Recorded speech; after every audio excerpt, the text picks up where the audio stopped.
ಯಾರೂ ಇಲ್ಲಿ ಭೂಮಿ ಮ್ಯಾಲ. ನನಗನ್ನಿಸ್ತದ ಸಿದ್ಧಾರೂಢರು ಬಿಟ್ಟರೆ ಯಾರೇ ಅನುಭವಿಸಿದ್ರಂದ್ರೆ ಮಲ್ಲಿಕಾರ್ಜುನ ಶಂಕರಾನಂದ ಅಪ್ಪಾಜಿಗಳು. ನೋಡ್ರಿ ಎಂಥ ಜೀವನ ಅನುಭವಿಸಿದ್ರು, ಎಷ್ಟು ಕಷ್ಟ ಸಹಿಸ್ನು ರೀ. ಅವರು ಒಂದು ಚಿಟಿಕೆ ಹೊಡಿದ್ರೆ ಬೇಕಾದಷ್ಟು ಭಕ್ತರು ಅವ್ರ ಮುಂದೆ ಬಂದು ನಿಂದಿರ್ತಿದ್ರು. ಅವ್ರ ಮನಸ್ಸು ಮಾಡಿದ್ರೆ ಒಂದು ಚಿಟಿಕೆ ಹೊಡೆದಿದ್ರೆ ಸಾಕು, ಅವ್ರಿಗೆ ಅನುಭವಿಸಿರ್ತಕ್ಕಂಥ ಕಷ್ಟಗಳನ್ನ ಆಗಿಂದಾಗ ಚಿಟಿಕೆ ಮೂಲಕ ಅವರು ತೆಗೆದು ಹಾಕ್ಬೋದಾಗಿತ್ತು. ಆದ್ರೆ ಒಂದು ದಿವಸನೂ ರೀ ಯಾರ್ದು ಸಹಾಯ ಬೇಡ್ಲಿಲ್ರಿ, ಯಾರ ಭಕ್ತರ ಸಹಾಯ ಬೇಡ್ಲಿಲ್ಲ. ನಾವಾಗೆ ಭಕ್ತರಾಗಿ ಹೋಗಿದ್ದೀವಿ. ಅವರಾಗೆ ನೀವು ಬರಿಪ, ನನಗೆ ಕಷ್ಟ ಬಂದೈತಿ, ನನ್ನ ಸಂಕಟ ಬಂದೈತಿ, ನನಗೆ ತ್ರಾಸ ಬಂದೈತಿ, ನನಗೆ ದುಡ್ಡು ಕೊಡ್ರಿ, ಅದನ್ನ ಕೊಡ್ರಿ, ಎಲ್ಲೇರಿ ಯಾರು ಕೇಳ್ಯಾರ ಹೇಳ್ಬೇಕು, ಯಾರು ಕೇಳ್ಯಾರ. ಪ್ರಸಾದ ಸರಿಕರಿ ಅವ್ರ ಮನೆಯಿಂದ ಕೊಡ್ರಿ, ಇವ್ರ ಮನೆಯಿಂದ ಕೊಡ್ರಿ, ಒಂದು ದಿವಸ ಕೇಳಲಿಲ್ರಿ. ಅಪ್ಪಗಳು ಒಂದು ದಿವಸ ಕೊಡ್ಲಿಲ್ಲ.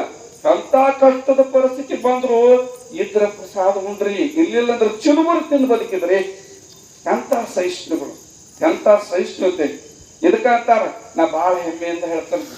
ಏನಪ್ಪಾ ಅಂತಂದ್ರ ಜ್ಞಾನಕ್ಕ ನಂಜುಂಡ ಶಿವಾಚಾರ್ಯ ಸ್ವಾಮಿಗಳು, ಭಕ್ತಿಗೆ ಶಂಕರಾನಂದ ಅಪ್ಪಾಜಿಗಳು, ವೈರಾಗ್ಯ ಮೂರ್ತಿಗಳು ಯಾರು ಇದ್ರೆ ಅದನ್ನ ಮಲ್ಲಿಕಾರ್ಜುನ ಶಂಕರ ಶಿವಾಚಾರ್ಯನಾಗಿ ನಾವು ಬಹಳ ಅಭಿಮಾನ. ವೈರಾಗ್ಯ ಮೂರ್ತಿಗಳು ಎಂಥ ವೈರಾಗಿಣಿ, ಎಂಥ ವೈರಾಗಿ. ನಮ್ಮ ಕಣ್ಣು ಮುಂದೆ ಇಂಥ ಒಂದು ಯೋಗಿಯನ್ನ, ಇಂಥ ಅಮೂಲ್ಯವಾದ ರತ್ನವನ್ನ ನಾವು ಇಟ್ಕೊಂಡಿದ್ರಲ್ಲ, ಇವತ್ತು ನಾವು ಸೇವೆ ಮಾಡಕತ್ತಿದ್ವಿ. ನಾವು ಬಹಳ ಪೂಜ್ಯವಂತರು. ಪ್ರಸಾದ ಸರಿಕೆ ಏನಿಪ್ಪ ಅಂತಂದ್ರೆ ಸಪ್ಪಂತ ಓದಿದ್ರು, ಆಗ್ಬೇಕು ಈಗ್ಬೇಕು ಅಂತಂದ್ರೆ ಒಂದು ದಿವಸನು ತಂದೆ. ಮತ್ತೆ ಈ ಭಕ್ತರ ಮತ್ತು ಅವರ ಸಂಬಂಧನೂ ಅಷ್ಟೇ ಐತಲ್ಲ. ಇವತ್ತಿಗೆ ನೋಡ್ರಿ ನೀವು ಭಕ್ತರು ಎಂಥವ್ರದ ಅವರ ವಿಂದಾಭಾವ ಸಂಬಂಧ, ಇದನ್ನೆಲ್ಲ ಚರಿತಾಮೃತದಾಗ ನಾವು ಹೇಳಲೇಬೇಕಾಗ್ತದೆ. ಭಕ್ತರಾದವರು ಅಂದಿನಿಂದ ಇಂದಿನವರೆಗೆ ನೀವೆಲ್ಲಾರದ ಒಂದು ಜುಳುಕುನು ನಿಮ್ಮ ಮನುಷ್ಯನೊಳಗೆ ಐತಪ್ಪ ದೋಷನು ಅಂತದಿಲ್ಲ.